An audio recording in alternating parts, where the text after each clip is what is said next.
নমস্কার, আমি রুমা। খাওয়ার খেলা চ্যানেলে আপনাদের সবাইকে স্বাগত। আজ আমি রান্না করব ডিমের পাতুরি। কিন্তু সেটা কিন্তু আমি পাতায় করব না, প্যানে রান্না করব। এবার তার জন্য সর্ষের তেল দিয়ে দিলাম, ওটা গরম হোক। আর ওদিকে আমি সর্ষে আর পোস্ত বেটে মিক্সির বাটিতে রেখে দিয়েছি।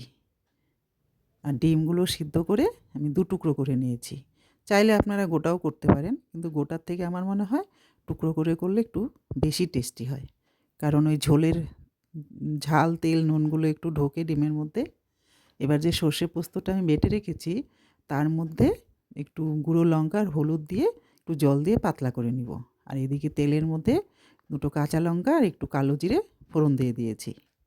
এবার এগুলো দিয়ে যখন সুন্দর একটা গন্ধ বেরোবে তখন কিন্তু আমি ওই সর্ষে পোস্ত বাটাটা দিয়ে দিব।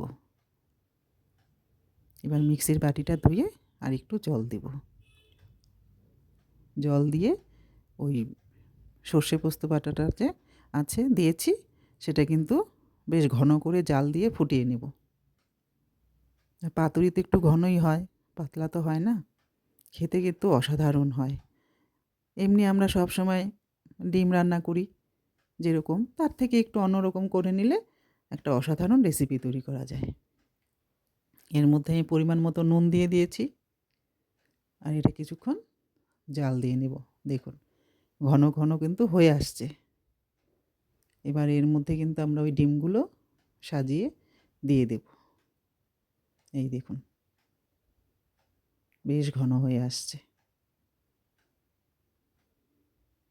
এর মধ্যে এখন ডিমগুলো দিয়ে দিব। আর ডিমগুলো দেওয়ার পর একটু ঝোলের মধ্যে কিন্তু আমরা ডুবিয়ে ডুবিয়ে দিব। তাতে কি হবে বলুন তো, ঝোলে যে নুন, ঝাল, তেল আছে ওগুলো একটু ডিমের গায়ে গায়ে বেশ টেনে নিবে। তখন কিন্তু একটু দেখতে ভালো হয়, খেতেও ভালো হয়।